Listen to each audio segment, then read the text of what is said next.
Voilà, on se retrouve pour le dernier débat conclusif de ces 2 jours de congrès, avec un thème qui s'impose et un thème qui nous concerne tous, transition écologique, le service public, dernier rempart pour les plus fragiles. Et pour en parler, eh bien, nous sommes à distance, mais avec nous Corinne Lepage, ancienne ministre et ancienne députée européenne, qui défend toujours la cause de l'environnement, dont elle a été pionnière comme avocate, elle l'est toujours dans ce droit de l'environnement. Et puis avec nous Sandrine Runel, vice-présidente de l'UNCAS, députée du Rhône, si vous voulez bien nous rejoindre. Pierre-André Juvin, qui est adjoint au maire de Grenoble, en charge de la santé. Et puis Luc Berthoud, qui est le maire de La Motte-Servolex, c'est le président de l'association des maires de Savoie.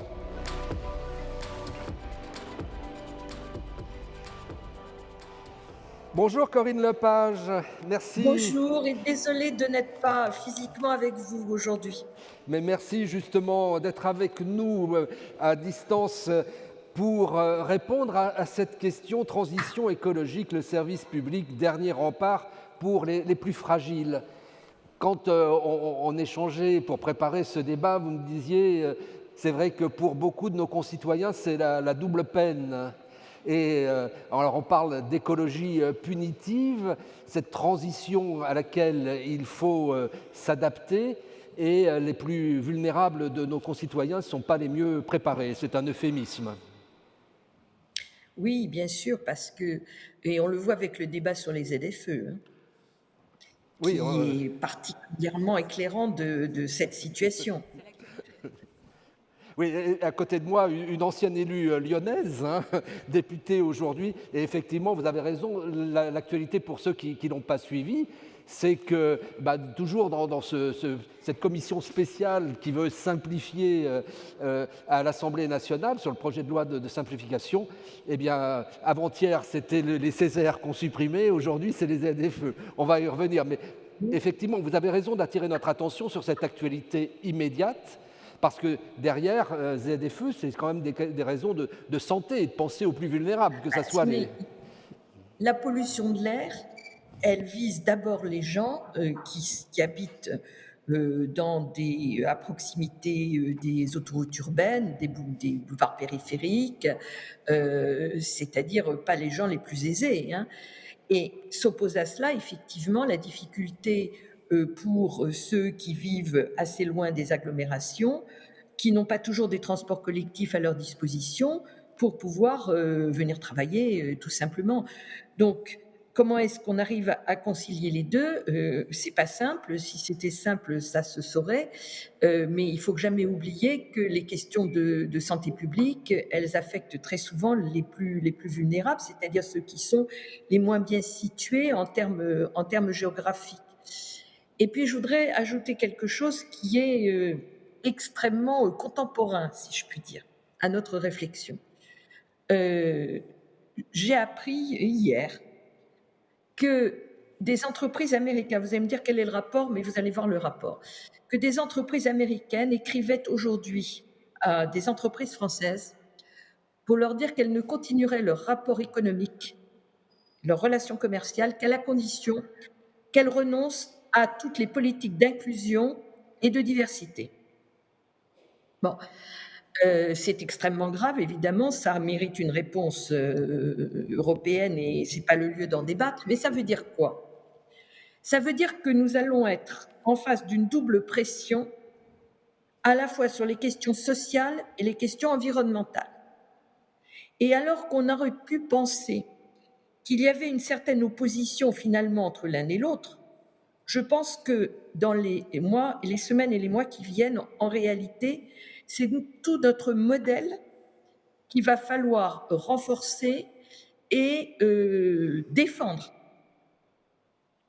à la fois sur le plan environnemental et sur le plan social, en liant les deux, parce que les agressions, elles vont venir du même endroit. Et elles sont puissantes, ces agressions. Et effectivement, vous avez raison de lier la question sociale à la question environnementale. D'abord, c'est comme ça qu'on parle de la durabilité, hein. Il n'y a pas de durabilité qui serait seulement technique, mais c'est aussi, et c'est le continuum depuis le début du congrès de l'Union des CCAS, d'être sur cette cohésion, ce lien entre les politiques, mais aussi ce qui nous fait une communauté nationale. Et vous avez raison, merci alors Absolument. d'attirer notre attention. On va continuer le tour de table et puis on reviendra vers vous. Et je vais me Volontiers. tourner vers Pierre-André Juvin, qui est adjoint au maire de Grenoble, en charge de la santé. Là aussi, hein, depuis le début du congrès, on a vu avec la présentation d'une enquête IFOP hier matin que la santé reste la priorité de nos concitoyens, mais on a vu aussi que les CCAS sont obligés d'aller sur ce champ, au-delà des compétences obligatoires des communes, la santé, et la santé au sens large, parce que tout se tient. Et je sais, et je vais le préciser aux congressistes, c'est qu'au-delà de vos responsabilités d'élus, dans votre vie professionnelle, vous êtes chercheur en économie de la santé. En sociologie de la santé, mes collègues économistes m'en voudraient de leur voler cette étiquette. Merci d'abord pour votre invitation. Effectivement, on vient en voisin grenoblois et grenobloises. Peut-être démarrer juste par l'expression que vous avez employée et qui me paraît être une bonne porte d'entrée pour discuter du sujet du jour, à savoir celui de l'écologie punitive. Parce que alors, je ne suis pas élu ELV, donc je peux en parler d'autant plus facilement. Je suis membre d'une majorité écologiste, mais je ne suis pas membre d'Europe Écologie Les Verts.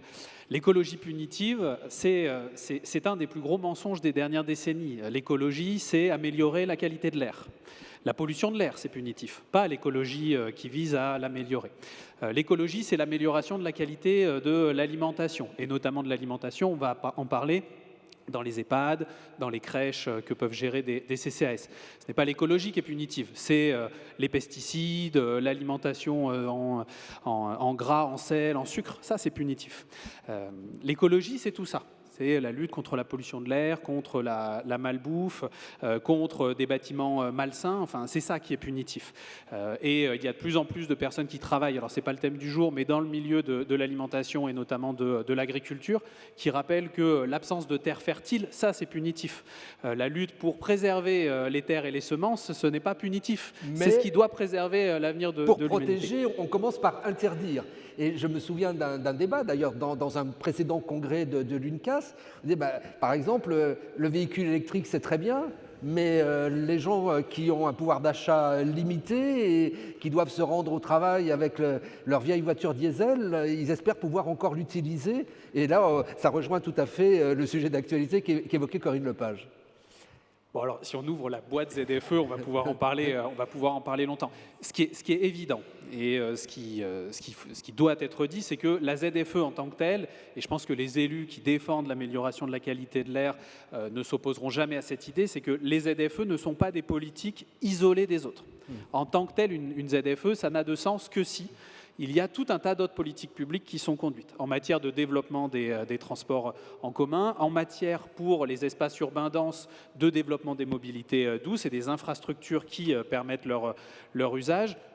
Et également, effectivement, avec une politique publique qui permet d'accompagner les ménages qui sont dépendants de leur voiture. Mais en fait, là où on ouvre la boîte ZFE, c'est quand on rentre dans « définissez dépendant », parce qu'il y a des gens qui vont dire « moi, je suis dépendant de ma voiture », qui vont avoir une certaine idée et une certaine définition de la dépendance. Et il y en a d'autres pour qui ça va être effectivement le cas. Et donc, c'est d'aider et d'accompagner ces ménages. Et donc, effectivement, on a des questions de politique publique et de temporalité de politique publique qui peuvent être en décalage. Et sans doute que les ZFE et le calendrier d'interdiction vient en décalage trop grand avec un certain nombre d'autres politiques publiques aujourd'hui. Et notamment, par exemple, tout ce qui est amélioration de l'offre de transport en commun. Bon, bref. Donc mieux cadencer effectivement ces adaptations, ces transformations de nos modes de vie. Vous parliez de l'alimentation par exemple et l'effort qui est porté par les collectivités dans les EHPAD, les cantines. Mais là aussi, alors on parlait hier des contraintes budgétaires. Parfois il y a des problèmes aussi budgétaires, des limites budgétaires en tout cas. Oui, et puis je vois que vous voulez me faire sortir du sujet ZFE, mais je vais quand même terminer. C'était ça l'objet. J'ai bien vu, mais je vais quand même terminer par 2 chiffres. À Grenoble, rien que dans l'agglomération grenobloise, c'est 290 personnes qui meurent chaque année des particules fines. C'est 130 qui meurent du dioxyde d'azote. Donc c'est 1 mort par jour à Grenoble de la pollution de l'air. Et c'est ce qu'a très bien dit Corinne Lepage juste avant. Les populations qui meurent de ces pathologies, et au-delà de la mortalité, il y a tout ce qu'on appelle la morbidité, toutes les pathologies chroniques, respiratoires, cardiovasculaires, cancer, ce sont les populations les plus précaires. Et donc la lutte pour la qualité de l'air, c'est une lutte foncièrement pour la justice sociale. Et donc on arrive sur le thème de la table ronde. Il y a effectivement un caractère indissociable entre les politiques sociales et les politiques de transition. Et donc effectivement, ça rejoint ce que vous disiez juste avant, ça va de pair avec un outil très puissant des communes que sont les CCAS, puisque les CCAS ont des leviers en matière d'alimentation, on a évoqué, en matière de bâtiments, les crèches, les EHPAD, des bâtiments où des personnes et des publics particulièrement vulnérables viennent y passer leur journée, voire leur nuit, en matière de mobilité. Le CCAS de Grenoble, par exemple, vient de récupérer la gestion d'une aide à la gratuité pour les publics les plus précaires. On sait qu'il y a une inégalité très forte devant les mobilités. Donc il y a tout un tas de leviers pour les CCAS qui sont à prendre en compte et qui demandent à être soutenus par les villes, évidemment. Alors, on va passer le micro à Luc Berthoud. Vous êtes le maire de la Motte-Servolex, juste à côté de Chambéry, mais vous êtes aussi le président de l'association des maires de Savoie et conseiller départemental, également très attentif aux finances locales, puisque vous êtes administrateur de l'agence France Locale. Hein. Et donc, pour les maires, pour les élus locaux, cette grande transformation écologique qu'on appelle transition, mais qui est en réalité une transformation, c'est aussi des investissements, c'est aussi des efforts qui vont toucher le patrimoine immobilier, mais aussi la mobilité, toutes ces politiques qu'il faut conduire en même temps au moment où vous êtes dans la contrainte par ailleurs. Oui, vous avez raison. On était hier à Albertville, à la Halle Olympique, pour notre journée des maires. Et l'ensemble des collègues ont fait le constat qu'on devrait accélérer cette transition, cette transformation. Je crois que vous l'avez évoqué le bon terme. À un moment même où l'État est en repli, où il a fongibilisé toutes ses dotations, tous ses fonds en les réduisant. Et donc on se retrouve coincé entre nos populations, et donc les populations qu'il ne faut pas laisser à l'écart de cette transformation. Ça serait une erreur rajoutée à l'erreur, et avec des moyens qui sont plus limités que jamais. Donc ça nous demande des efforts d'imagination, les collègues pourront en témoigner, et aussi d'inventivité. Alors vous avez cité le fait que le département de la Savoie, avec d'autres, a été créateur à l'initiative de cette agence France Locale, qui est une banque des collectivités pour les collectivités. Un petit mot d'histoire, c'était en 2008, avec la crise des subprimes, quand on sollicitait les banques, ou même les banques elles-mêmes venaient dire « ne nous demandez rien, on ne prêtera rien aux collectivités ». Et donc des gens comme Alain Juppé, comme Gérard Collomb, comme Michel Destot, comme Hervé Guémard, comme Jacques Pélissier, se sont réunis en disant « il faut qu'on fasse bouger le système de l'intérieur ». Tout ça a mis 10 ans. Cette banque a maintenant 10 ans et est devenue la 3e banque prêteuse pour les collectivités. Alors, on considère que les élus sont responsables et donc on ne leur dit pas « dites-nous ce que vous allez faire en termes de budget vert dans votre budget et puis on vous accompagnera ». On n'a pas voulu flécher. Ça serait à la fois irrespectueux et irresponsable, mais par contre, le fait que dans chacun de nos comptes administratifs, on va devoir mettre un budget vert, moi pour ma commune, on l'a fait depuis 3 ans, va permettre de dire à l'agence France Locale, on est auprès des collectivités qui sont vertueuses. Mais on part du principe qu'elles le sont tous. Avec des priorités, et ça, bon, c'est pour la commune, mais pour le CCAS, avec le souci de ceux qui sont plus fragiles, et on évoquait la mobilité, le transport, comment par exemple là, sur le Grand Chambéry, puisque vous êtes vice-président de cette agglo en charge du développement durable, vous prenez en compte cet impératif dans les politiques publiques.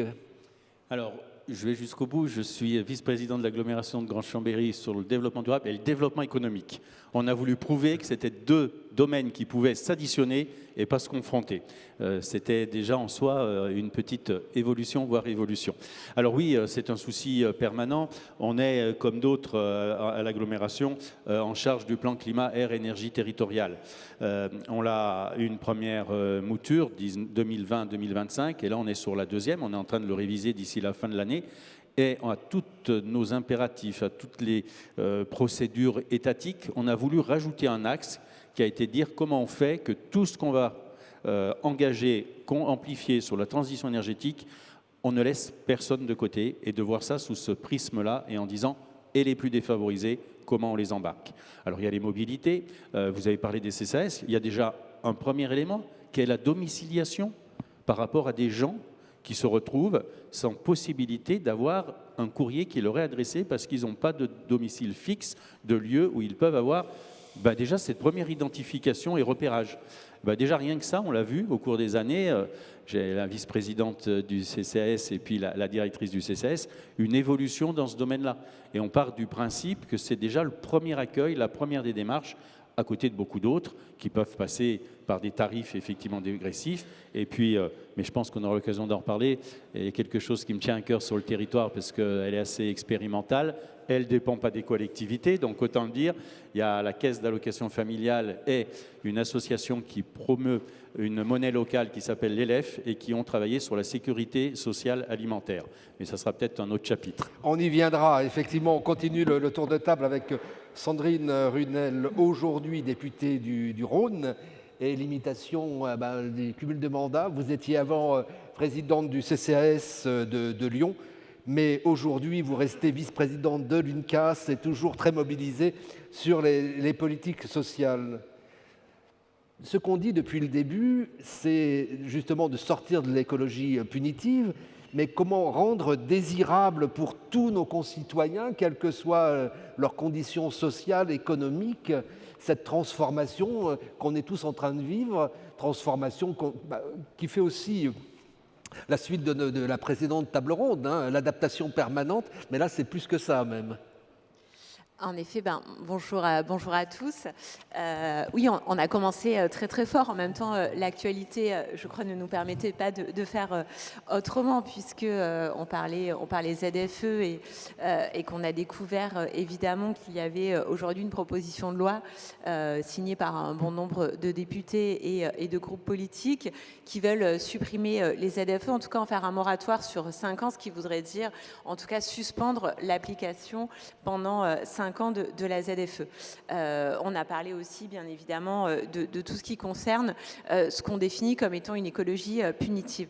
Et donc je crois qu'aujourd'hui, au-delà des dispositifs et des différentes actions qu'on peut mettre en place et que les communes, les collectivités locales, monsieur en parlait, et évidemment les CCS qui sont, on l'a dit tout au long de ce congrès, en fait le premier mètre, on n'est plus au dernier kilomètre, en fait on est vraiment le premier mètre d'accueil des plus vulnérables. En fait, au-delà de la question de comment on fait pour rendre l'écologie désirable, comment on fait pour faire en tout cas accepter. Et au-delà de l'acceptation, en fait, on est aujourd'hui dans l'idée qu'il faut adhérer et qu'il faut en être l'acteur. Donc, on n'est plus sur cette logique assez descendante où la nécessaire et impérieuse transition écologique, bifurcation écologique, peu importe comment on l'appelle, doit s'imposer à nous tous parce que nous n'aurions plus le choix. Et sur le constat, on le partage tous. Évidemment qu'on n'a plus le choix et tous les spécialistes le disent. On sera en 2050 à 4 degrés supplémentaires sur l'ensemble du territoire. Donc oui, en fait, l'urgence écologique, elle est là. Mais une fois qu'on a dit ça, comment on fait pour que tout le monde en fait adhère et prenne conscience des enjeux? Et donc, au-delà de l'écologie punitive, je crois qu'il faut qu'on arrête de parler de ça. Il faut qu'on parle de cette écologie qui serait désirable et qui serait en fait véritablement l'enjeu du moment, l'enjeu partagé par tous et évidemment par les plus vulnérables. Ce qu'on constate aujourd'hui, c'est qu'on parle ZFE, on parle alimentation biologique, on parle mobilité.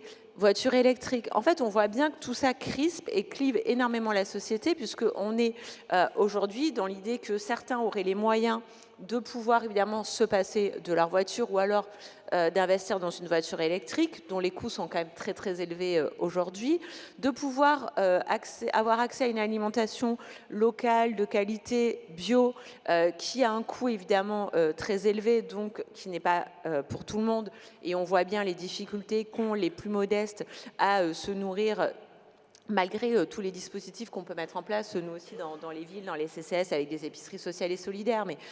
Et également sur l'ensemble des problématiques de santé aussi, on voit bien ce clivage entre ceux qui auraient les moyens, et donc ce seraient les bons citoyens qui s'engageraient dans la transition écologique et qui préserveraient l'environnement, et puis ceux qui ne peuvent pas, qui n'y arrivent pas.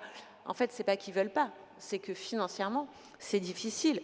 Et vous le rappeliez sur la question des ZFE, moi je pense que vraiment le débat du moment, et si ça revient avec force aujourd'hui sur cette question des ZFE, c'est qu'effectivement, les plus vulnérables, c'est ceux qui ont le moins de moyens pour se loger, donc qui vivent plutôt en périphérie et pas dans les centres-villes, qui vivent dans des logements qui sont peu ou mal isolés et qui n'ont pas les moyens de les isoler mieux. Donc, ces personnes-là se retrouvent en périphérie, se retrouvent avec, si elles travaillent, la nécessité d'utiliser un véhicule pour pouvoir se déplacer, pour pouvoir avoir accès évidemment À l'emploi, à l'emploi, à une mobilité, avec des horaires de travail, on le sait quand même, qui sont des fois parfois compliqués. Quand vous êtes infirmière, aide-soignante et que vous allez à l'hôpital et que vous devez commencer à 5 heures, il y a, selon les agglomérations, peu de transports en commun qui vous permettent d'être à l'heure, ou alors de l'être sans 3 quarts d'heure ou 50 minutes de trajet. Donc voilà, du coup, je crois qu'aujourd'hui, ce débat-là, il doit être posé, qu'on doit encore une fois sortir de cette idée de la punition et de quelque chose qui s'imposerait à nous de manière très descendante et de manière très contraignante, mais plutôt de rendre tout ça vraiment désirable et de faire en sorte que, oui, ce soit aujourd'hui les services publics qui soient ce maillage, qui soient cet acteur de la désirabilité de l'environnement et de l'écologie. Ça me paraît nécessaire si on veut vraiment avancer, parce que sinon, on va se retrouver avec des injonctions contradictoires en permanence et avec des lois qui mettront en place des ZFE, qui mettront en place, par exemple, on en parlait tout à l'heure en aparté, l'adoption en fait de l'interdiction des PFAS, donc des polluants éternels.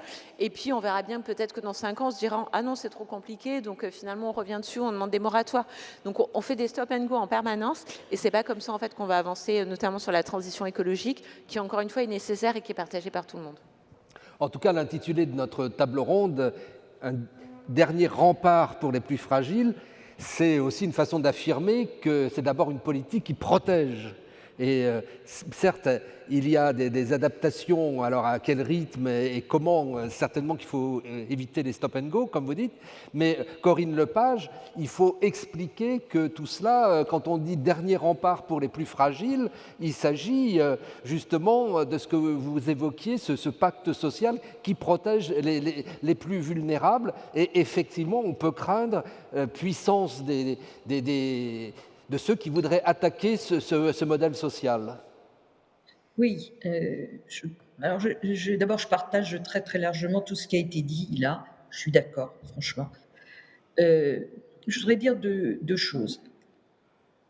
Tout d'abord, sur cette histoire d'écologie punitive, c'est un slogan. Je veux dire par là que l'idéologisation autour des questions écologiques de base est une très mauvaise chose. Parce qu'il y a une instrumentalisation des mesures qui sont vraiment des mesures de bon sens, dans des buts politiques qui n'ont strictement rien à voir, parce qu'on devrait tous être d'accord sur un certain nombre de sujets, parce que tout simplement, c'est l'évidence. Vous rappeliez le nombre de morts à Grenoble du fait de la pollution de l'air. Oui, il y en a 50 000 en France tous les ans, plus des centaines de milliers de personnes malades, des coûts collectifs énormes, parce que la sécurité sociale, elle paye derrière tout ça, évidemment. Donc, ça devrait être vraiment évident. Et je rappelle quand même que cette histoire de ZFE, c'est une initiative de la conférence des citoyens. C'est-à-dire, c'était des gens très divers qui se sont mis d'accord sur cette mesure-là en considérant qu'elle était bonne. Donc, je dirais que plus on essaye d'éviter les débats idéologiques et pour se placer sur du pratico-pratique et comment est-ce qu'on fait pour répondre à des impératifs qui sont indispensables, je pense que mieux on se portera. Ça, c'est le premier point. Deuxièmement, et moi je suis très inquiète de ça, je crains vraiment une remise en cause du pacte social, à la fois chez nous en France et au niveau européen. Parce qu'il y a des pressions énormes, parce qu'il y a des difficultés budgétaires considérables, parce qu'on ne va pas pouvoir tout faire. C'est-à-dire, à la fois, se réarmer, à la fois, financer des programmes énergétiques énormes, à la fois, réduire notre dette, à la fois, répondre aux besoins des services publics de base. Tout ça, ça va être quand même très, très compliqué. Et donc je pense qu'il est vraiment fondamental de renforcer le pacte social et donc d'embarquer les gens, et je pense que la santé est un excellent vecteur pour ça. Parce que s'il y a encore un sujet où on peut à peu près tous se retrouver, c'est sur la santé. Alors justement, Et donc continuez, oui? je vous en prie, Non, continuez. non, je vous en prie, allez-y. Non, non, allez-y.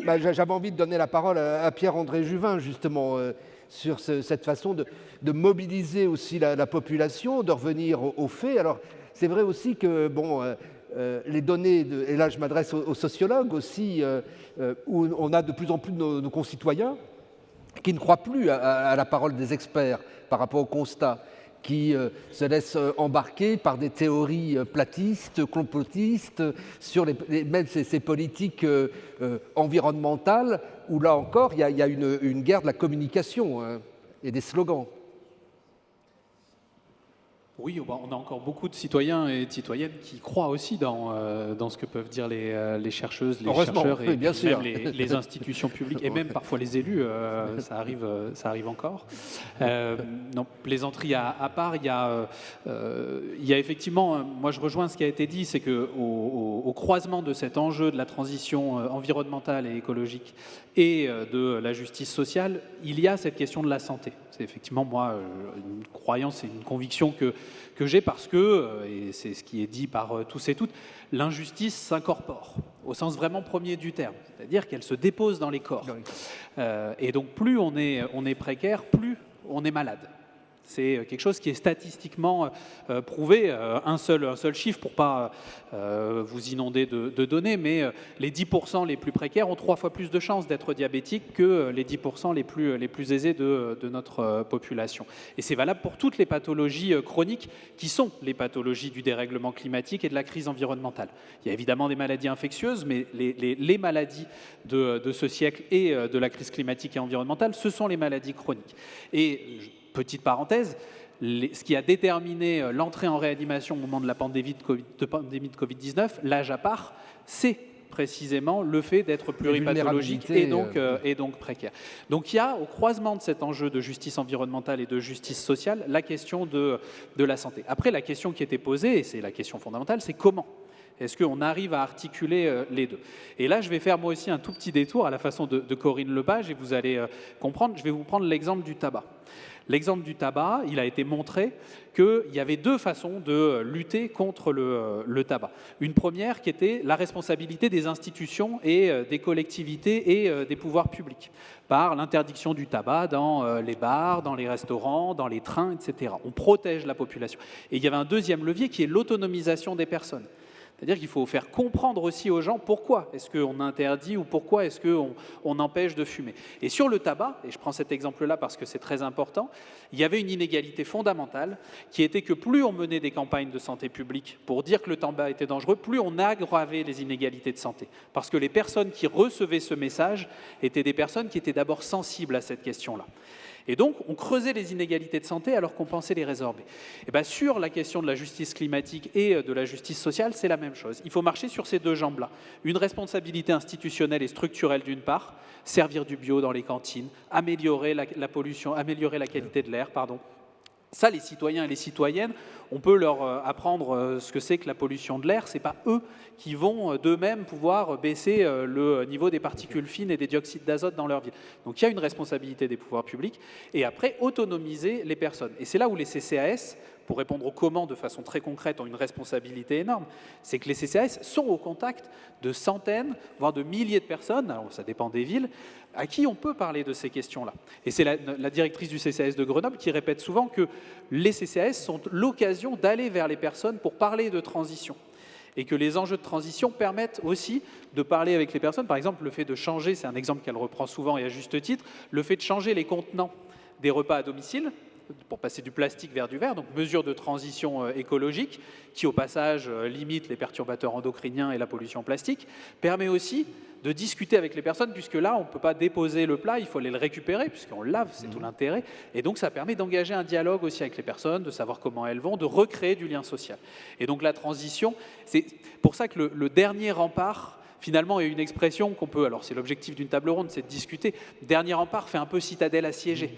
En fait, ce sont des vrais leviers et des vrais moteurs de transformation et de réenchantement de la justice sociale dans ce pays.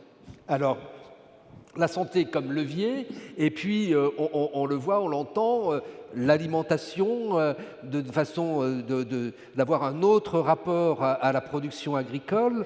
Et là, Luc Berthoud, on voit aujourd'hui des collectivités qui s'engagent vers des expérimentations, vers aussi une sécurité alimentaire à donner à la population et bien sûr à ceux qui sont les plus fragiles. Alors j'ai quitté de façon prématurée ce matin la session du département de la Savoie, du conseil départemental, où on était en train d'adopter une deuxième étape de nos plans alimentaires territoriaux, qui ont un rôle de fédérer. Et puis il y a aussi des initiatives qui sont dehors des collectivités. Je crois qu'il faut d'autant plus en parler que c'est pour tous les combats, il faut qu'on entraîne tout le monde. C'est pas une collectivité, enfin on ne doit pas, nous collectivités, attendre quelque chose de l'État, et puis que nos concitoyens attendent toutes nos collectivités. À un moment, chacun, à l'image du regretté Pierre Rabhi qui disait avec le colibri, chacun doit apporter sa goutte pour éteindre l'incendie. Et effectivement, si on attend les uns les autres, on est sûr du résultat. Alors que si on additionne tous les efforts, on n'est pas sûr de la réussite. Alors simplement, la caisse d'allocation familiale, et je le parlais de cette association, l'ELEF, la monnaie locale, liée à notre fontaine des 400 culs, les éléphants avec le comte de Boigne, toute notre partie historique. Et donc, ils ont monté une monnaie locale qui s'appelle l'ELEF, et ils ont... alors là, c'est...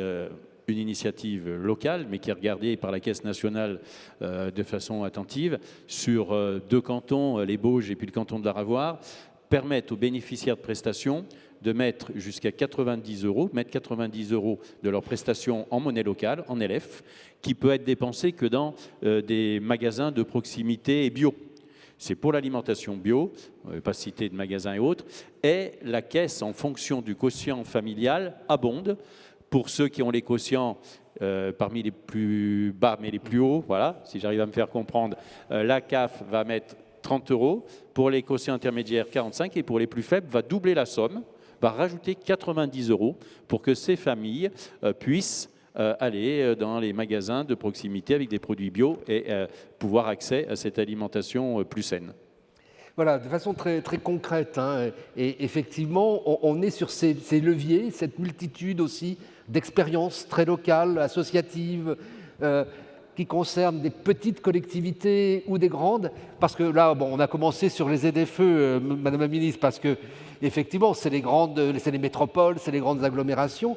Mais on voit aussi, et vous avez rappelé très justement, Luc Berthoud, que des plans alimentaires territoriaux, c'est certains de vos collègues de petites communes. L'important, c'est d'avoir son projet et d'avoir le bon levier pour transformer.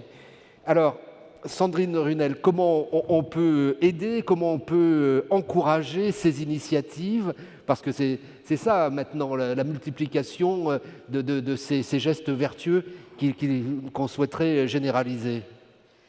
Alors, il y a plusieurs choses, mais ce qui est intéressant, et du coup, vous parlez de vos initiatives qui sont évidemment, enfin voilà, qui vont dans le bon sens et qu'on devrait en tout cas accompagner ou du moins généraliser. Montpellier aussi travaille sur une caisse locale de l'alimentation, enfin à Lyon également. Enfin, il y a énormément de villes qui aujourd'hui s'engagent dans une sécurité sociale de l'alimentation, ou en tout cas ce qui pourrait y ressembler. Alors avec des monnaies locales, avec des épiceries sociales et solidaires, avec cette idée que oui, sur le modèle de la sécurité sociale, en fait, on contribue en fonction de ses moyens et qu'on reçoit en fonction de ses besoins. Et donc, en fonction de son quotient familial, en fonction de ses revenus, en fonction de tout un tas de critères, on peut bénéficier d'un panier alimentaire ou comme un panier de soins un peu plus important. Et que, du coup, ça permet aussi d'aller plus naturellement, en tout cas, vers une alimentation biologique, vers une alimentation locale. Mais la difficulté qu'on rencontre aujourd'hui quand même, c'est que toutes ces expérimentations reposent en fait sur uniquement de la volonté politique de collectivités, peu importe leur taille par ailleurs. Il y a des grandes villes qui le font, il y a des plus petites communes, des EPCI, des départements, mais on reste sur une volonté véritablement politique de la collectivité, de certains élus, de porter ça et de s'engager. Et c'est la même chose aussi sur les CCAS. Et donc on voit bien, et on en parlait hier quand on parlait d'hébergement, d'accès au logement pour les plus précaires, on voit bien en fait l'engagement des CCAS, il est aussi très politique et il est porté par des élus et les collectivités qui, à un moment donné, ne supportent plus la situation dans laquelle se trouvent leurs concitoyens les plus fragiles et qui agissent. Mais tout ça passe évidemment donc d'un côté par la volonté politique et puis de l'autre par des moyens. Il faut avoir des moyens financiers. On ne peut pas reprocher à des communes qui seraient en difficulté financière, à des départements qui n'auraient pas les ressources ou les rentrées d'argent nécessaires, de ne pas s'engager autant que de plus grandes collectivités. Et donc, la réponse, elle est quand même assez simple. C'est qu'il y a des expérimentations aujourd'hui, on voit qu'est-ce qui marche, on voit ce qui marche moins bien, et donc c'est à l'État derrière, et évidemment au gouvernement, donc à la fois de pouvoir consolider ces expérimentations-là, et puis après à la loi de les généraliser et d'en faire aujourd'hui des obligations pour tout le monde. Et donc avec, comme on l'avait vu sur les ZFE, comme on le voit aujourd'hui sur les PFAS, comme on le voit aussi sur la question de l'alimentation biologique dans les cantines, avec des objectifs progressifs qui font que chaque année, on a des paliers et que chaque année, en fait, on progresse dans ce modèle un peu vertueux. Mais appuyons-nous sur ce que font les collectivités locales et donc, en fait, qui sont quand même aujourd'hui les acteurs en fait de ce service public, ce que nous portons en tant qu'acteurs locaux, pour que derrière et demain ce soit généralisé. Et puis après, je le dis du coup avec beaucoup d'humilité, mais aux parlementaires de s'en emparer et de faire en sorte qu'on puisse légiférer là-dessus. Luc Berthaud. Simplement, ce que vous dites, Madame la députée, me faire bondir. Moi, je préside les destinées d'une commune de 13 000 habitants. On a la chance d'avoir un équilibre entre l'agriculture, la forêt et puis l'urbain. Et on est en train de mettre en place, ça va être sur la fin de cette année, l'année prochaine, une ferme communale maraîchère sur 1,6 hectare de terrain qui appartiennent à la commune, juste en dessous de notre cuisine municipale qui est en régie et à côté de l'EHPAD. Et sur les 950 repas que notre cuisine fait par jour, on espère sur bon emballant faire 10 à 12 tonnes de légumes pour pouvoir, à 30 mètres de notre cuisine, donner les moyens à nos équipes municipales d'avoir des repas. Et la ferme, on va creuser pour faire une cuve et avec la terre, on va faire des briques de terre crue pour faire les murs de cette ferme. Donc on essaye, il y a des tas d'initiatives, mais mon Dieu que c'est compliqué, que c'est long. Ça fait 5 ou 6 ans qu'on y travaille et on va enfin voir le bout pour simplement démarrer l'aventure. Mais là aussi, c'est la pédagogie qui va accompagner ce projet, penser aux enfants, aux futurs citoyens et créer de nouveaux réflexes et une culture aussi du bien-vivre. Il y aura des ateliers pédagogiques et ils viendront voir sur place le légume qu'ils auront 3 jours après dans leurs assiettes. Corinne Lepage, comment vous entendez tout cela ? Alors, j'étais passionnée de vous écouter, monsieur le maire, parce que je me disais, mais mon Dieu, que c'est difficile de pouvoir faire bénéficier tout le monde des bonnes expériences que vous faites. Pourquoi est-ce que je dis ça? Parce que j'ai visité il y a plus de 10 ans maintenant. Alors je cherchais, mais j'ai plus le nom en tête. J'ai visité dans une commune qui était au nord de Nice, Oui, par un maire qui était mené à l'époque par un maire qui est malheureusement décédé maintenant, qui était mais son très en fils a pris avance. Il avait le relais, exactement fait la même. effectivement. Ouais. Mohansartou. Mohansartou qui Voilà, merci, est à c'était la pointe. Montsart. Et là aussi, d'ailleurs, hein, Luc Berthoud, je pense que ce qui est intéressant, c'est l'exemplarité des initiatives comme ça qui sont reprises. Ben, la massification, Ça reste c'est-à-dire, une monsieur le maire, référence. oui, monsieur le maire, vous disiez il y a un instant, comme c'est difficile, ça met tant de temps. Mais pourquoi nous qui, en France, avons tant de belles initiatives locales comme celles que vous menez, nous n'arrivons pas à les massifier? C'est-à-dire qu'on oblige chaque fois ceux qui veulent faire à réinventer la roue sans pouvoir bénéficier des expériences du passé qui permettent précisément de gagner un temps absolument énorme. Et donc, je trouve que c'est vraiment très dommage. Et à l'ère de l'IA, il faudrait vraiment qu'on arrive à massifier les données dont on dispose pour pouvoir aller beaucoup plus vite et gagner du temps et de l'argent Alors, dans la mise en œuvre des initiatives. Luc Berthoud, Oui, Madame la Ministre, vous avez tellement raison. J'avais un moment des réunions avec des collègues et à chaque fois, ils allaient me chercher des exemples à l'autre bout de la France ou à l'étranger. Et un peu énervé, je suis rentré, j'ai dit à mon directeur général des services, à ma directrice de la communication, je dis, il y en a marre. Alors, on est resté sous la forme papier et on a fait un livret qu'on a appelé le développement durable de A à Z à la mode Servolex, 15 ans de pratique pour pouvoir donner à nos collègues, voir C'est ce qui a super. pu réussir, qu'on leur parle aussi des obstacles qu'on a eus.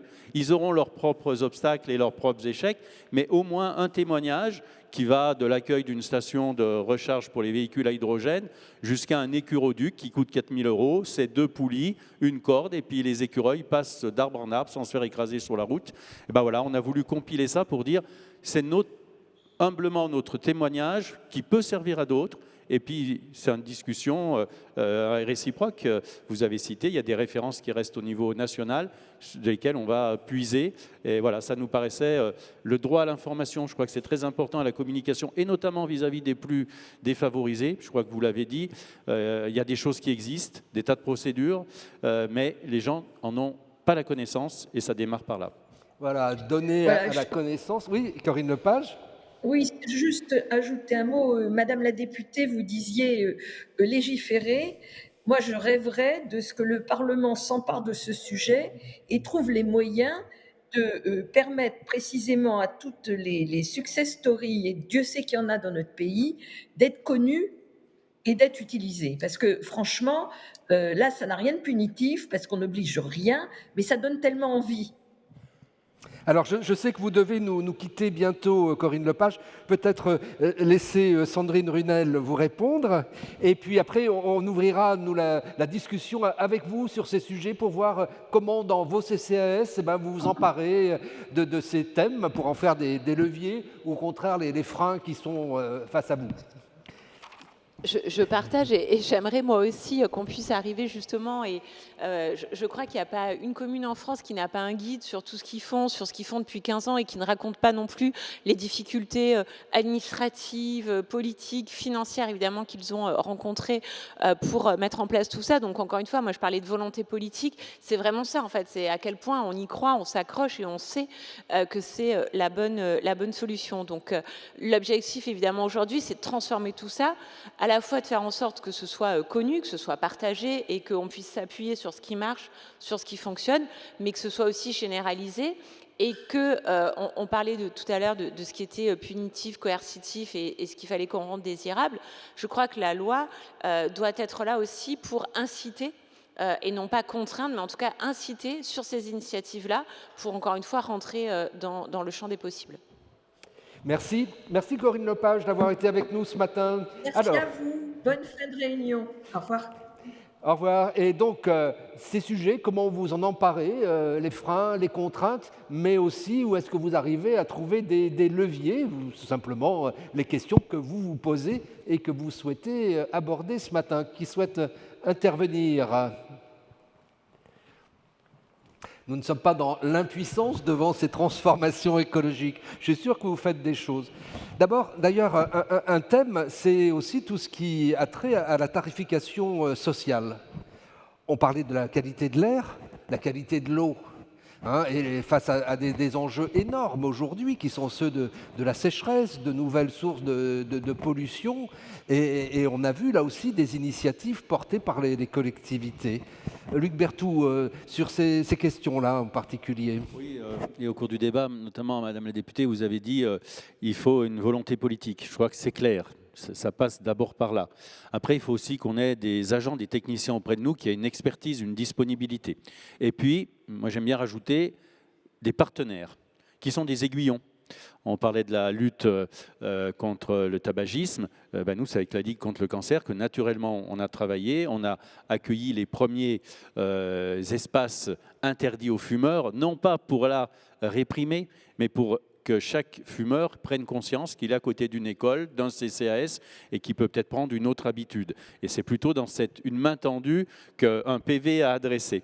Donc il y a des alliés, il faut savoir aussi les trouver dans ces politiques. Bien sûr, mais ces partenaires, ils sont nombreux et ils ont cette capacité à nous sortir de notre zone de confort. Vous avez évoqué aussi cette capacité ou ce manque de capacité pour du public d'aller travailler quand on est à moins dans des horaires décalés, avant 5 heures ou après 21 heures. On vient, nous, sur Grand Chambéry, de lancer une nouvelle délégation de service public et le délégataire nous propose un transport à la demande et de pouvoir faire sur des lignes à la demande pour regrouper plusieurs employés d'une même société ou d'un hôpital et puis de pouvoir, avant qu'il y ait les horaires des bus plus classiques, de pouvoir répondre à cette demande. Je crois qu'il faut qu'on multiplie ce type d'initiative avec effectivement, on l'a dit, moins de moyens et donc là, je redis encore, avec beaucoup plus à la fois de concertation et puis d'imagination. Pierre-André Juvin. Oui, j'avais deux rebonds à faire, puisqu'on parlait aussi des difficultés qu'on pouvait rencontrer sur la sécurité sociale de l'alimentation. Et effectivement, on est nombreux maintenant et nombreuses à lancer des expérimentations de ce type-là. Il y a deux principes quand même qui sont liés à la question de la sécurité sociale, tout court. C'est le principe de la cotisation. Et donc les sécurités sociales de l'alimentation, pour l'instant, elles se heurtent à ça, puisque c'est des collectivités locales qui viennent abonder à des caisses. Et l'objectif, c'est qu'au bout d'un moment, ça bascule dans un registre de cotisation qui s'équilibre. Donc les collectivités, les collectivités impulsent, mais elles n'ont pas vocation en fait à être les financeuses des caisses de l'alimentation. Ça, c'est le premier point. Et le deuxième point, c'est la question de la démocratie. La sécurité sociale, elle s'est fondée pas seulement sur la répartition des moyens collectivisés, mais sur la question de la gestion démocratique des caisses. Et c'est intéressant, c'est que là, on atteint une difficulté qui est très très forte, c'est que vous allez avoir des territoires où il n'y a pas de commerce bio, où il n'y a pas d'épicerie bio, et où donc le conventionnement avec le commerce de bouche le plus proche, ça sera peut-être le Lidl. Et donc c'est là où la question de la démocratie alimentaire se pose et vient heurter aussi un certain nombre de difficultés. Et c'est là où les collectivités peuvent intervenir en disant comment est-ce qu'on arrive à mettre dans des quartiers où il n'y a pas de commerce de bouche, de qualité et accessible financièrement, parce que c'est un enjeu quand même aussi, ce type de commerce. Ça, c'était le premier point. Et le deuxième point sur votre question autour de la pollution de l'eau. C'est une question qui est très différente de la pollution de l'air. D'abord parce que les chercheuses et chercheurs qui travaillent en épidémio sur ces questions-là le disent, c'est beaucoup plus difficile d'appréhender l'impact sanitaire de la pollution de l'eau que celui de la pollution de l'air. Mais je vais vous donner un exemple, là aussi, qui vient illustrer parfaitement la question de la conjonction justice climatique et justice sociale. À Grenoble, nous avons une nappe phréatique qui est extrêmement polluée. Alors, on en a une qui est en très bon état et puis qui alimente l'eau potable de la métropole, donc fort heureusement celle-ci va très bien. Mais on a une autre nappe phréatique de l'autre côté du Drac qui, elle, est extrêmement polluée par des solvants chlorés, des pesticides qui sont liés à toutes les plateformes chimiques qui se situent au sud de la métropole. L'enjeu pour la ville de Grenoble était, dans un quartier politique de la ville, un quartier populaire emblématique que la plupart des gens connaissent ici, le quartier de la Villeneuve, de pouvoir proposer aux habitants un espace de fraîcheur pour l'été. Parce que ça va être un grand enjeu pour les questions climatiques et sociales. C'est la capacité à se rafraîchir et à habiter la ville en été pour les populations qui ne peuvent pas la quitter. Bon. Et donc, il y a un projet de lac baignable dans la Villeneuve. Et pour avoir un lac baignable, soit vous utilisez de l'eau potable, mais au vu des périodes de sécheresse qu'on va connaître, alimenter tout un lac La en eau ressource potable devient et rare. le réalimenter, ça pose quand même une vraie question de ressources, soit utiliser la nappe phréatique. Mais la nappe phréatique est polluée. Et donc il a fallu, et on est encore sur le sujet, travailler avec l'ARS pour savoir comment est-ce qu'on pouvait, d'abord savoir si les seuils étaient vraiment engageants pour la santé des personnes, et de quelles personnes on parle. Est-ce qu'on parle de trentenaires en très bonne santé, ou de femmes enceintes, ou de jeunes enfants? Enfin, ça pose tout un tas de questions. Est-ce que ça a un impact sur la santé? Et si oui, comment est-ce qu'on peut traiter ça? Et donc il y a des solutions qui existent, et donc c'est celles auxquelles nous sommes en train de travailler, avec un dispositif de phytoremédiation, un bassin où l'eau est traitée et où les composés organiques volatiles, comme leur nom l'indique, se volatilisent, et où après on peut donner accès aux personnes à une eau de nappe phréatique qui soit bonne pour la santé et qui permette de se rafraîchir en été. Mais vous voyez, la question de la justice sociale et la question de la justice climatique, là typiquement, elle vient se heurter ou alors se réconcilier. Oui, et elle impose des investissements, des usines de traitement de l'eau en l'occurrence, des techniques. Alors, je crois qu'il y avait une demande de prise de parole. Voilà, vous avez le micro, allez-y, c'est à vous. Oui, bon. Bonjour. Ça marche tout seul, vous allez voir. Bonjour, Jérôme Burgard, je suis directeur du CCS de Mions. Je voulais réagir sur la proposition de Madame Runel. Je trouve que la généralisation des appels à projets, ça peut être parfois un frein à l'expérimentation, notamment quand on a des appels à projets avec des dates limites très courtes. Et vous nous avez posé la question de savoir si on avait des difficultés. Moi, je trouve que parfois la difficulté, c'est justement ces appels à projets. On peut vouloir expérimenter sur des thématiques, mais à partir du moment où il n'y a pas l'appel à projet, ça devient compliqué.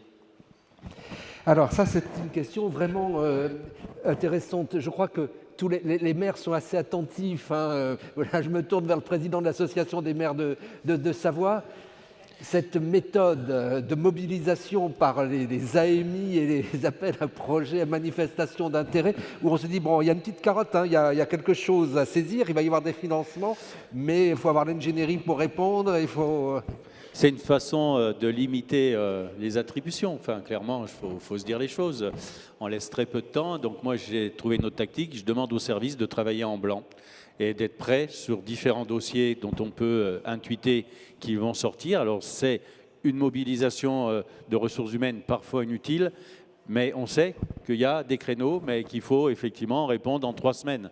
Donc, le temps de voir l'appel à manifestation, si vous n'êtes pas prêt, c'est fini. Sandrine Runel, alors qu'est-ce qu'il faut changer pour que ça marche? Alors, moi, je ne voulais absolument pas généraliser les appels à projets. Je vous rejoins complètement, en fait. Je pense que c'est un véritable frein à l'innovation, aux initiatives. L'idée, c'est plutôt justement de pouvoir donner les moyens et du coup de généraliser par la loi en fait, ces initiatives-là. Et je vous rejoins sur quelque chose, enfin, je crois qu'on a tous vécu un appel d'une administration d'État le 26 décembre qui nous disait finalement, il nous reste 50 000 €, vous n'avez pas un projet, envoyez-le moi et du coup, on vous file les crédits pour 2023, 2024, enfin, peu importe. Donc, non, en fait, je crois qu'au contraire, il faut qu'on soit sur élever le niveau, en fait, qu'on passe par d'autres moyens justement de pouvoir accompagner ces initiatives et les actions qui sont développées aujourd'hui par les collectivités locales. Parce que ce qu'on dit en fait depuis le début, c'est que tout repose sur les collectivités locales et sur le financement même des collectivités locales. Donc encore une fois, quand on a les moyens de le faire, et ben du coup on arrive à faire, on parlait de l'eau, des régies publiques de l'eau, et donc du coup on revient en gestion propre. Et puis quand on a un peu moins de moyens, en tout cas dans sa collectivité, on subit aussi un certain nombre de dispositifs qui ne sont pas, en tout cas, ceux qu'on aimerait pouvoir mettre en place. Donc oui, sortons de ces logiques un petit peu, du coup, en silo des appels à projets pour faire en sorte que les collectivités locales, que les associations, que les partenaires puissent travailler de concert, mais en tout cas avec des moyens qui leur sont alloués.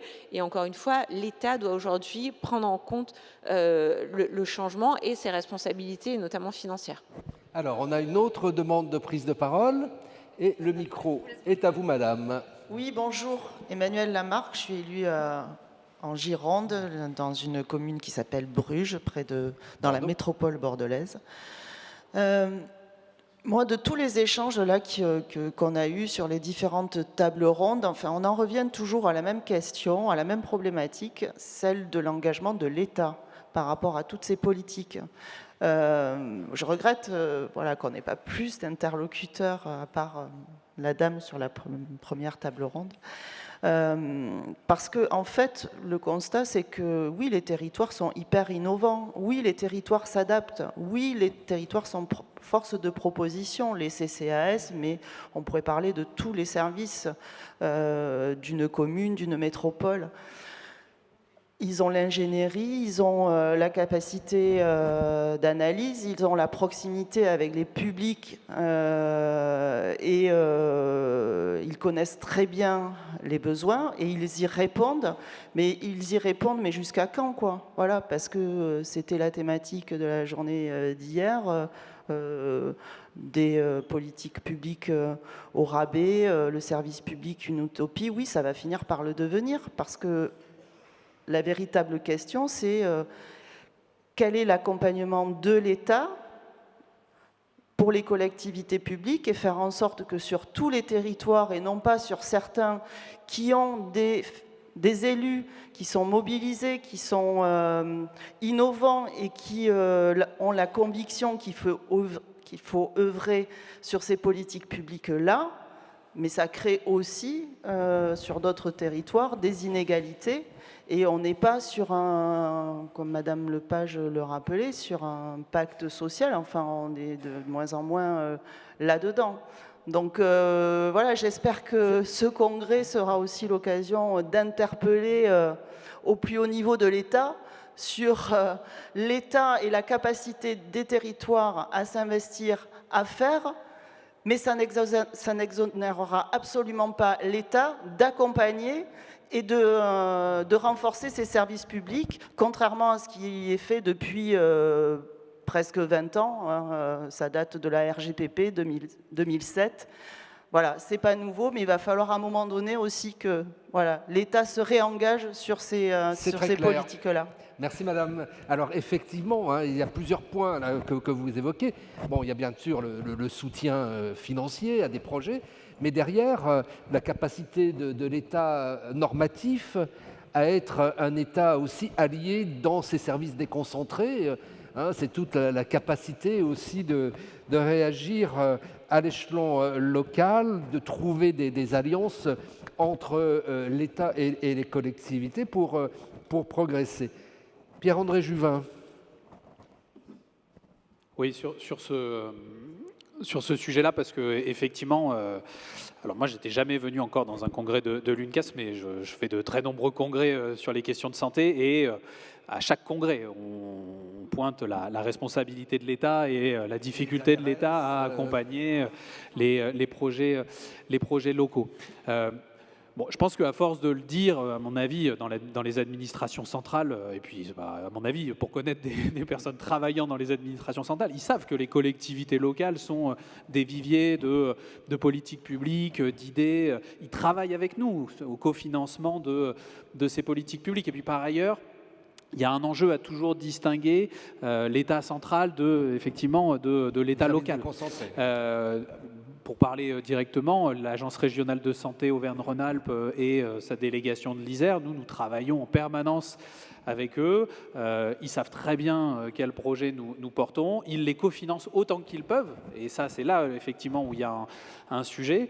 Mais il y a quand même une connaissance assez fine. C'est l'État local, donc ils ne peuvent pas avoir la même connaissance que nous, et heureusement. Mais ils ont quand même une connaissance de ça. Bon, il y a deux choses face à ça. La première, c'est, alors après, là, ça dépend des convictions politiques qu'on peut avoir, mais c'est de continuer à se battre pour qu'effectivement, il y ait plus de moyens accordés aux services publics et à l'action sociale en général, et tant qu'on n'a pas la main là-dessus, et pour l'instant à gauche c'est le cas, on n'a pas encore la main sur ces politiques-là, c'est de savoir comment est-ce qu'on fait pour que, et c'est ce que vous disiez, on ne se retrouve pas avec un service public en décrépitude et qui en fait affronte crise sur crise et qui soit fragilisé en permanence. En santé, on a, et elle se déploie maintenant dans tout un tas d'autres domaines, on a une expression qui est celle de l'universalisme proportionné. C'est-à-dire que pour pouvoir mener des politiques universelles et républicaines, il faut évidemment qu'elles s'appliquent à toutes et à tous, mais dès le moment où il y a des populations qui n'ont pas besoin d'être autant accompagnées que d'autres, il faut concentrer une partie des moyens vers celles qui en ont le plus besoin. Donc ce que je disais un petit peu sur le tabac, sur l'alimentation, sur tout un tas sur les préventions, la vaccination, etc. L'universalisme proportionné. Sans doute que pour l'action sociale, et c'est déjà le cas, hein, j'ai bien conscience de rien dire de très nouveau là-dessus, mais c'est comme ça qu'on travaille sous la contrainte. C'est-à-dire qu'on redéfinit en permanence des priorités et des priorisations en fonction de la contrainte du moment. Typiquement, si l'État réduit son fonds vert et aide moins les collectivités dans les politiques de réhabilitation, ça veut dire que le rythme de réhabilitation des crèches ou des EHPAD par les CCAS va diminuer, et donc le rôle des élus locaux et avec les services techniques et les citoyens et les citoyennes, parce qu'il ne faut jamais les oublier, c'est d'être capable de prioriser les établissements où il va d'abord falloir aller. Quelle population? Alors c'est particulier parce qu'on parle déjà de populations qui sont prioritaires. Mais comment est-ce qu'on recrée de la priorisation à l'intérieur de publics prioritaires? En santé, ça a un autre nom, et je terminerai juste là-dessus, c'est un nom très très dur, mais ça s'appelle le triage. Et au moment du Covid, on a redécouvert ça, c'est-à-dire qu'avec un nombre de respirateurs limité, il fallait choisir qui on sauvait. Ça s'appelle travailler sous la contrainte. Évidemment qu'on a envie de la desserrer, cette contrainte, mais à l'heure actuelle, c'est à ça qu'on est rendu. Alors, on va essayer de prendre... voilà. Est-ce qu'il y a d'autres demandes de prise de parole?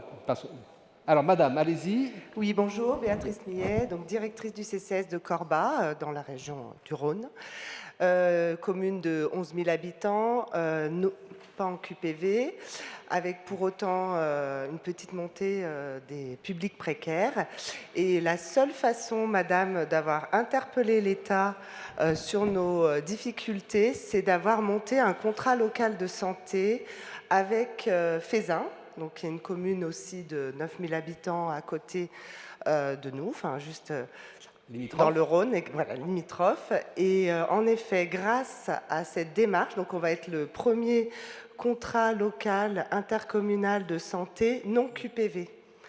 C'est-à-dire qu'on a aussi des difficultés en termes d'alimentation, sur plein de sujets, qualité de l'air, etc. Voilà, donc là, en effet, on a une aide de l'ARS qui va venir cofinancer une étude, un diagnostic, des groupes de travail et évidemment un plan d'action sur 5 ans avec un poste, cofinancement d'un poste. Ce qui va nous permettre d'aller vers les publics les plus précaires, d'aller voir un petit peu aussi du côté de la santé et de la prévention. Parce que là aussi où il y a beaucoup de choses qui manquent, c'est la prévention, c'est-à-dire des ateliers alimentation. Donc nous, on a fait une enquête sur l'alimentation durable auprès des publics. Et en fait, ce qui les interpelle finalement, c'est le lien social. C'est pas tant de manger, parce que quand on est isolé, on va manger vite fait sur le pouce, on va aller en effet acheter des choses pas chères. Par contre, quand on est en groupe, quand on fait des ateliers et quand on échange avec d'autres populations, là, en effet, on a envie peut-être de faire attention à soi, de manger autrement, de découvrir des pratiques. Et ça, par contre, il n'y a aucun cofinancement là-dessus. Il faut l'animer, il faut de l'ingénierie, il faut aller vers. Et nous, on a déjà tout le curatif à assurer. On a des files actives qui sont quand même importantes dans les CCS. Voilà, donc je tenais à dire ça. Et puis, on a mis en place aussi, parallèlement, donc c'est pour ça que tout va s'inscrire aussi dans ce contrat local de santé, une démarche écolo-crèche. Donc, j'ai vu dans les stands, il y a La Belle Vie. Donc j'invite aussi les CCS qui portent des crèches à s'engager dans cette démarche, car il y a une prise de conscience des agents, des parents, des équipes, des politiques aussi, et là aussi, le constat, il est partagé qu'il y a une urgence, mais en fait, il n'est pas tant conscientisé que ça par rapport aux perturbateurs endocriniens, par exemple, on en parlait. Personne ne sait qu'il y en a partout.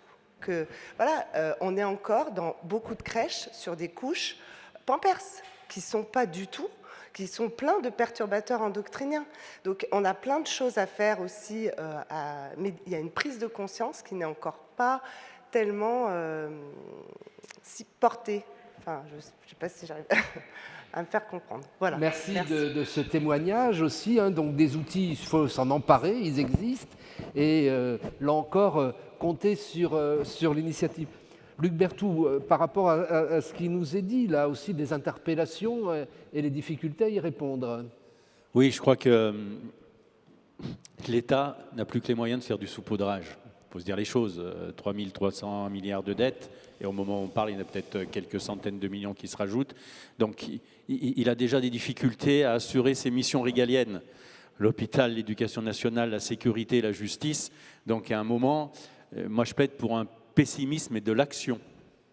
Et de dire qu'il a trouvé ses limites et que la solution, elle passe encore et toujours par le local. Alors il faut qu'on mutualise, il faut qu'on échange les bonnes expériences. Ça prendra plus de temps qu'on le souhaiterait parce que si on avait été aidé massivement, on aurait eu des capacités. Et il faut que l'État, en même temps, qui nous confirme son désengagement financier, se désengage de tout ce qui est les normes. Je vais vous prendre un exemple. J'ai voulu faire une zone d'aménagement concerté pour créer 550 logements dans une ancienne carrière. Donc je requalifie une friche industrielle, je réalimente une zone humide. J'ai mis plus de 10 ans pour sortir le premier bâtiment. On a commencé ça, même plus, parce que ça a été en 2010, et les premiers habitants sont arrivés hier. Voilà. J'ai donné à l'État un document de 1350 pages. Et c'était au moment des Gilets jaunes, et j'ai dit au préfet à l'époque, j'ai dit, vous savez, monsieur le préfet, ce qui me ferait prendre un gilet jaune et aller manifester au rond-point, c'est ce que vous me demandez là. 1400 pages, 1350 pages. Et il m'a dit, mais on ne devrait plus vous demander ça. Mais on nous les demande. Le Dilico, le fameux dispositif qu'ils ont mis en place pour nous obliger à faire de l'épargne pour ma commune, ça va se traduire par une mise en épargne de 6 500 € qu'on va me prélever et qu'on va me répartir par tiers pendant 3 ans tout en enlevant 10%. Mais combien ça va coûter pour venir me faire épargner ces 6 500 € alors que dans ma commune, dans la strate, la dette, ça doit être 800 et quelques euros dans les communes de 10 à 20 000 habitants, et que j'en suis qu'à 31 € d'endettement par habitant. J'ai bientôt 0 dette. Mais j'ai des scrupules à le dire. Et quand le préfet est arrivé, j'ai dit, monsieur le préfet, je vous accueille dans une commune où il n'y a pas de soucis financiers. Je dis, mais j'ai des complexes à vous le dire, parce que quand il y aura des subventions, je risque de passer devant la glace. Et il m'a dit, monsieur le maire, c'est pas comme ça. Il y aura les collectivités qui auront les moyens de mener à bien leurs projets et celles qui n'auront pas. Mais voilà comment on en est revenu à renverser la charge de la preuve. Donc moi je dis que face à ça, la solution, elle passe par nous, mais que l'État nous laisse des initiatives, des expérimentations et arrête d'être là dans le contrôle tout au long pour nous empêcher d'aboutir à des bonnes initiatives. Merci. Alors on arrive à la conclusion de cette table ronde et un mot... Pierre-André Juvin, un message pour vos collègues aussi dans ce contexte. Et puis je laisserai la conclusion à Sandrine Runel. Moi, j'ai envie, après vous avoir écouté, qu'on change l'intitulé de cette table ronde. On avait dit le service public, dernier rempart pour les plus fragiles. Et après vous avoir écouté les uns les autres, c'est premier levier pour les plus fragiles. C'est peut-être ça. Hein. En tout cas, c'est ce que vous avez essayé de montrer, que ça soit à la mode Servolex ou à Grenoble. Alors, à Grenoble, aujourd'hui, avec cette entrée par la santé aussi, par la mobilisation de nos concitoyens. Oui, le message, à défaut de me répéter, c'est qu'encore une fois, la transition environnementale et écologique, elle est indissociable de la question de la justice sociale. Et je reprendrai cet exemple très concret qui a été évoqué des perturbateurs endocriniens. Les perturbateurs endocriniens, encore une fois, ce sont les enfants des ménages les plus précaires qui les prennent de plein fouet parce que les autres sont de plus en plus éduqués à cette question. Il y a beaucoup de parents maintenant qui savent que s'ils veulent repeindre les murs de la chambre de leur futur enfant, il faut choisir attentivement la peinture et le faire quelques mois avant. S'ils veulent lui acheter des jouets, il vaut mieux acheter des jouets en bois, éviter l'école, etc. Bon. Donc là, il y a des inégalités de santé qui sont fondamentales. Toute petite parenthèse, je sais que le temps nous est compté, mais les perturbateurs endocriniens, ce n'est pas du tout un sujet anodin.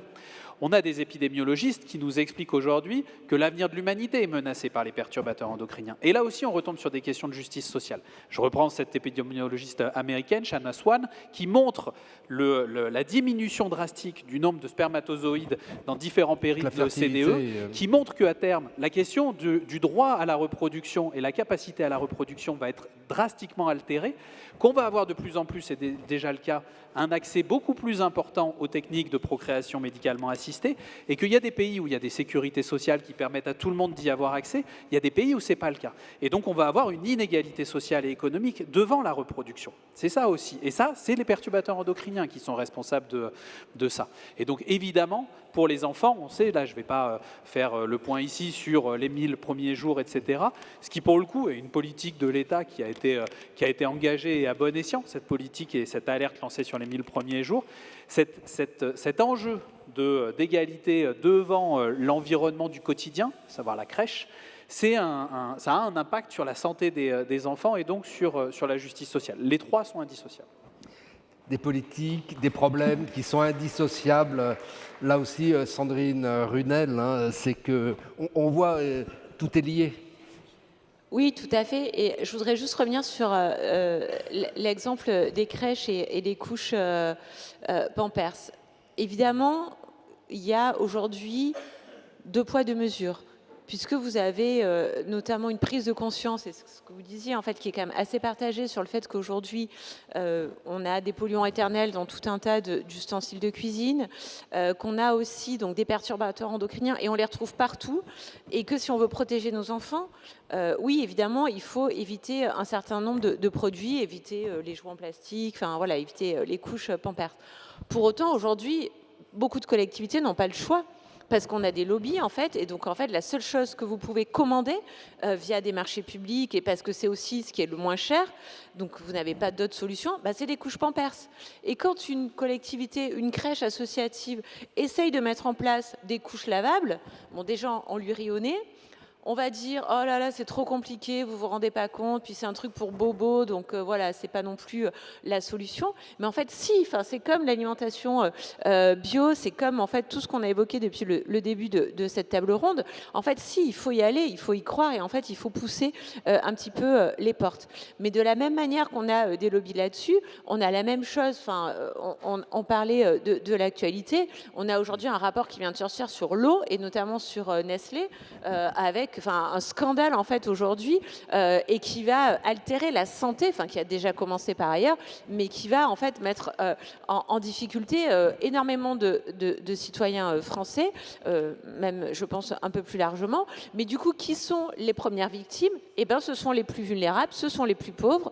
D'une part parce que c'est eux qui ont été les plus grands consommateurs de plats cuisinés, parce qu'effectivement quand on est seul, on mange un plat cuisiné dans une barquette en plastique et on sait que c'est la pire chose qui peut nous arriver, mais c'est aussi ce qui est peut-être des fois le moins cher, le plus pratique, et puis aussi parce qu'ils n'ont pas les moyens d'aller faire des dépistages, et puis parce qu'ils n'ont aussi pas les moyens d'aller se soigner. Donc on voit bien en fait que tout ça est lié, qu'il doit y avoir évidemment une intervention forte de l'État, ça c'est nécessaire, et je ne vois pas comment on s'en sortira. Je ne vois pas comment on continue à faire vivre des services publics qui nous protègent sans ce que plus personne n'a souvenir, mais ça a existé, l'État-providence. En fait, tout ça est terminé, mais en fait, c'est à nous de l'exiger, de refaire vivre ce qu'on appelait précédemment l'État-providence, et c'est à nous de défendre les services publics qui sont le premier outil de l'égalité en fait réelle, et de l'égalité entre tous les citoyens. Et du coup, c'est l'égalité dans l'accès aux soins, dans l'accès au logement, dans l'accès à la mobilité, dans l'accès à l'alimentation également. Et quand on dit préserver les droits fondamentaux, on doit l'exiger et on doit le garantir par les services publics. Et donc, évidemment que les villes, les CCAS sont les acteurs majeurs de cette lutte, mais on ne le fera pas sans l'État. Et malgré les bonnes relations qu'il peut y avoir avec des administrations locales, je crois qu'en fait, on doit aujourd'hui, nous, être en capacité de pouvoir revendiquer auprès des services de l'État, et donc auprès du gouvernement, auprès de la ministre, cette exigence-là qui est celle de garantir en fait un service public pour que on puisse avoir tous ce même accès aux droits fondamentaux, et ça me paraît essentiel. Et c'est comme ça aussi qu'on arrivera à concilier cette transition écologique dans la justice sociale. On ne dit rien d'autre, et je crois qu'on en est les premiers acteurs et qu'on devrait le revendiquer un petit peu plus fort. Voilà, cette urgence sociale et la nécessité d'y répondre. Merci madame, merci messieurs. Eh bien, on arrive au terme de ces 2 journées et voilà, se dirige vers le pupitre Éric Signarbieu, le délégué général de l'UNCAS. Oui, merci Jean. Donc, je suis chargé de faire la clôture de notre congrès. L'urgence sociale, tenir jusqu'à quand?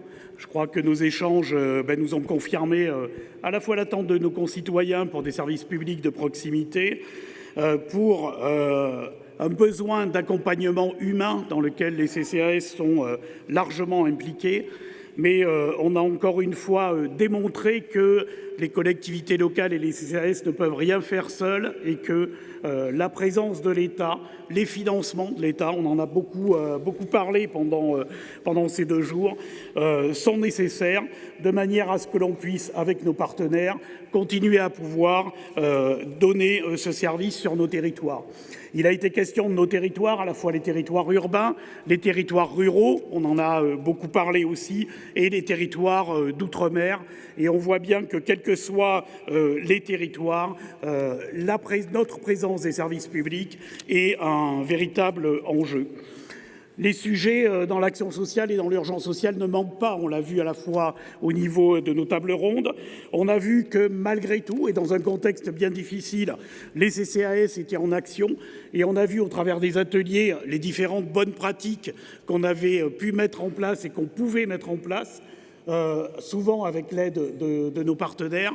On a essayé cette année dans ce congrès d'être à la fois sur un équilibre de réflexion avec les tables rondes et à la fois sur un partage de bonnes pratiques.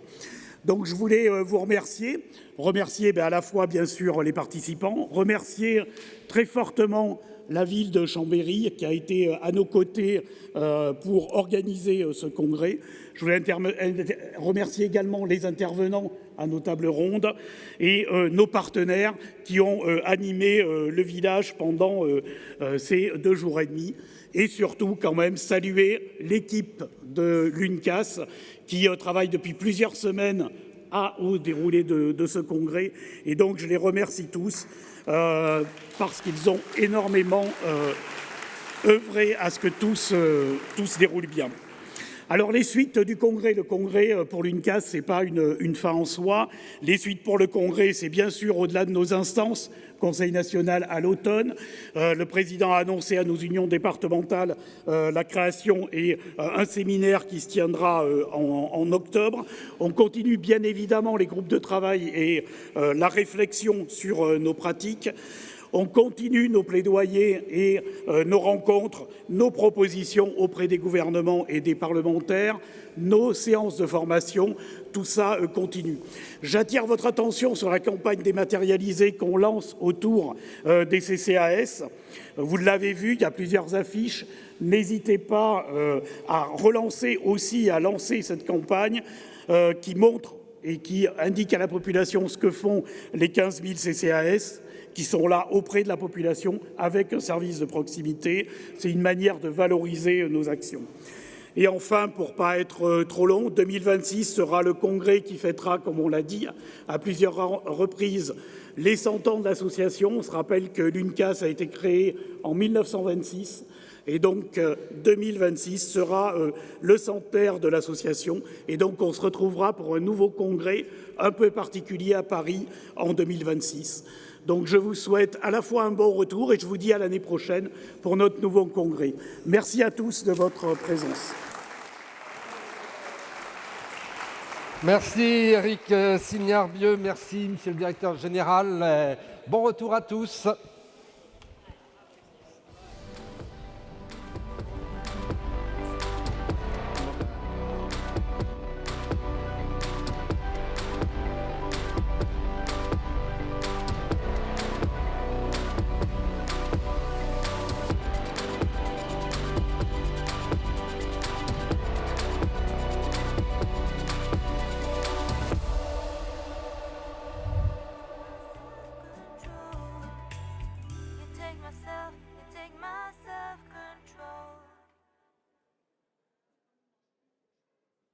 I was born in a décidé